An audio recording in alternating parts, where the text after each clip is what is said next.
Hello என்னண்ணே அண்ணே அண்ணே என்னண்ணே போன் பண்ணி வீட்டுக்கு வரியாம்மா? ஏன் குரல் ஒரு மாதிரி இருக்கு? நான் நேர்ல வா.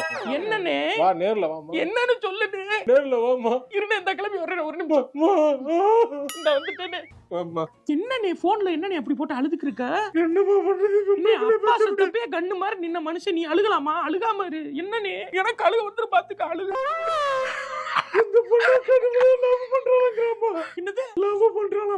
லவ் பண்றாளா? என்ன நீ சிரிக்கிற? அழுகிறியா? இருண்ணே இந்த நான் பேசுறேன். எனக்கு சொத்து வேணாம்மா. உன் பிள்ளைக்கு பேரை எழுதி வச்சிடுறேன் நான். என்ன? எனக்கு சொத்து வேணாம். நான் எல்லாத்தையும் கொடுத்துட்டு நான் போறேன். இந்த அப்புறம் கல்யாணம் பண்ணிக்கிட்டேன். அப்படிலாம் பண்ணாத. நான் போறேன், எங்கேயாவது போறேன். நான் காசிக்கு போறேன். இரு நாங்கெல்லாம் இருக்கப்ப நீ என்னது காசிக்கு போகணும்? நான் பேசுறேன் பிள்ளைகிட்ட. மனசு விட்டு நான் பேசுறேன். பேசுற மாதிரி பேசணும். உடனே போய் சொன்னோம்னா ஒத்துக்க மாட்டாங்க. அவங்களுக்கு ஏத்த மாதிரி அட்வான்ஸ் டெக்னாலஜியோட பேச. நான் பேசுறேன், நீ போ. அப்படியா? என்னன்னு நீ இல்ல நான் காசிக்கு போறேன்.